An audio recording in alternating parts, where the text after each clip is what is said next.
जय गोमाता. आज मी तुम्हाला अशी माहिती देणार आहे, खूप महत्त्वाचं आहे आरोग्यासाठी. आपण जे धरतीवरचे जितके प्राणी राहतात त्या प्राण्यापैकी एकच प्राणी दात घासतो.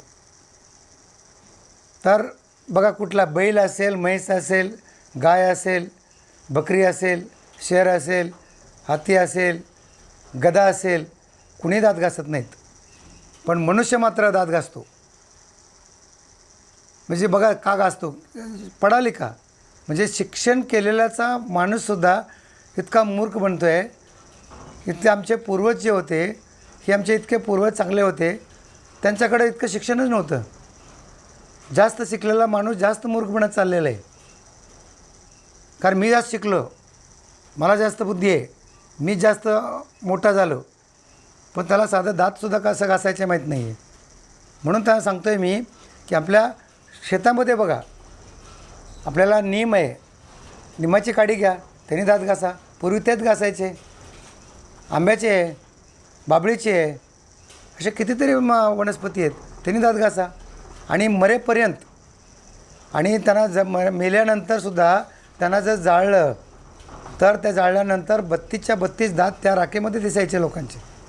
आता त्या तुम्ही मेल्यानंतर म्हणजे मशानात जाईपर्यंत तुमचे एक पण दात राहत नाही आहे, कवळी बसावं लागते. ही का परिस्थिती आली? आणि आली नाही म्हणजे तुम्ही स्वतःहून आणली गेलीत. पण तुम्हाला ते जर वाचायचं असेल त्याच्यापासून, तर तुम्हाला आपल्या देशी गाईकडे वळावं लागेल.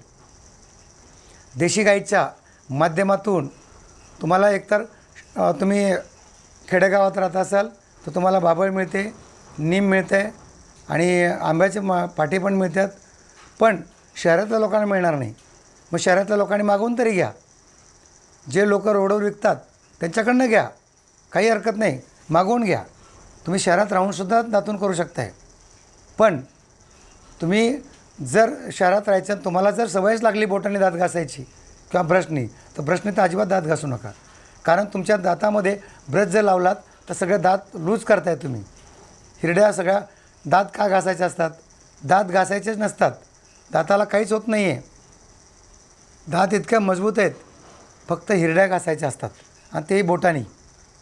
त्यामुळं दात मजबूत राहतात. मग तुम्ही ब्रश लावताय, त्यामुळे हिरड्या सगळ्या लूज करताय. मग दातातनं रक्त येतं, पू येतो, रूट कॅनल करावं लागतं, दात हालतो, सूज येते.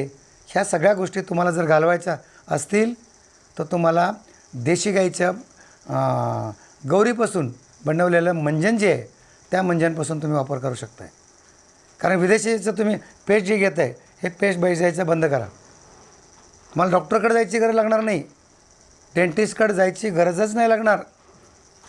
तुम्ही तुमच्या स्वतःचे डॉक्टर बना, स्वतःच्या दाताचे डेंटिस्ट डॉक्टर तुम्ही बनवू शकताय तुम्ही, आणि तुमच्या फॅमिलीचे डॉक्टर बनवू शकताय तुम्ही. त्याचं मंजनचं तुम्ही शिका. एकच दिवसाची ट्रेनिंग आहे. एक दिवस या, शिका, आणि तुम्ही तुमचं मंजन बनवायला चालू करा. मग आता हे बघा, गाईचं देशी गाईचं शेण घ्या, शेणाची गौरी बनवा, आणि गौरी बनवून त्याचा कोळसा बनवायचा. तर कसा बनवायचा ते प्रोसेस आहे, टेक्निक शिकून घ्या, आणि मग हे असं बॉटलमध्ये भरून तुम्ही वापरू शकताय. मग ते काळाच का वापरायचा? कारण आपल्याला कार्बन पण लागतो थोडासा, म्हणून कार्बनसुद्धा लागतो दातांना, म्हणून आपण हिरड्यांना, म्हणून आपण ते त्याच्यामध्ये काळा बनवतो आपण. आणि तुम्हाला लाल पण मंजन मिळेल, पांढरं पण मिळेल. राखेनेसुद्धा दात घासले तरी काही प्रॉब्लेम नाही आहे. राख पांढरीच असते. पण आम्ही त्याचं का करतो की तुमचे दात साबूत राहावेत आणि तुम्हाला कुठलाही आजार तुम्हाला येऊ नयेत यासाठी. म्हणून मी सांगतो तुम्हाला की हेच वापरा.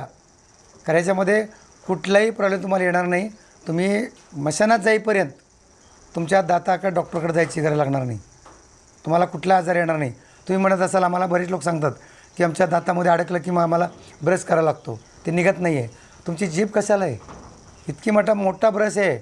हे टंग जी आहे, जीभ जी आहे, हे जोपर्यंत दातात अडकलं आहे तोपर्यंत एक वळ करून ते काढल्याशिवाय ते गप्प बसणार नाही आहे.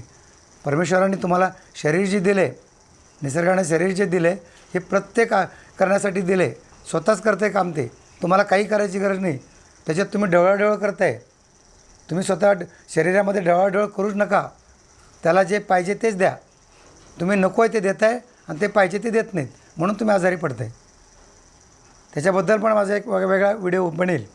पण तुम्ही फक्त मंजन वापरा आणि या मंजनला तुम्हाला तोंडाचा कॅन्सरसुद्धा येणार नाही तुमच्याजवळ. त्याला पण वाचू शकतो, एवढी गॅरंटी मिळेल तुम्हाला. आणि गॅरंटी माझी नसेल, तुमच्या देशी गाईचीच गॅरंटी आहे. म्हणून गाईच्या माध्यमातून, कारण त्या गाईच्या शेणामध्ये सगळेच घटक आहेत. म्हणून गोमय वसती लक्ष्मी. मी तर म्हणेन लक्ष्मी नाही, महालक्ष्मी आहे. सगळंच आहे त्याच्यामध्ये. म्हणून तुम्ही हे दातून करा आणि तुमचं साबित राहा. आणि कुठल्याही कंपनीची तुम्हाला पेस्ट घ्यायची गरज नाही. आणि त्याचा बिझनेस करा तुम्ही कमवा. ह्या कंपन्या विदेशातनं येतात आणि आपल्या गावागावातनं पैसा लुटून येतात. 100 ग्रॅमची ट्यूबला 100 रुपये लागतात, 125 रुपये लागतात आणि ते पैसा विदेशला जातो आहे.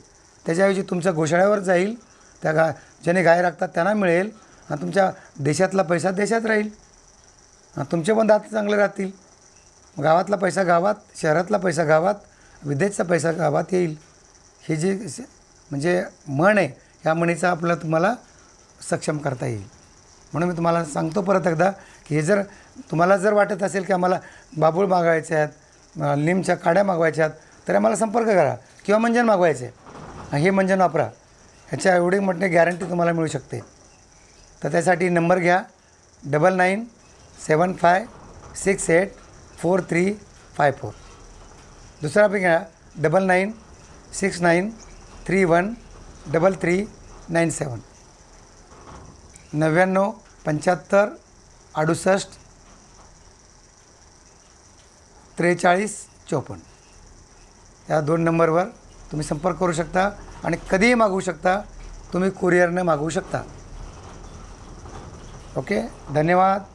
जय गोमाता.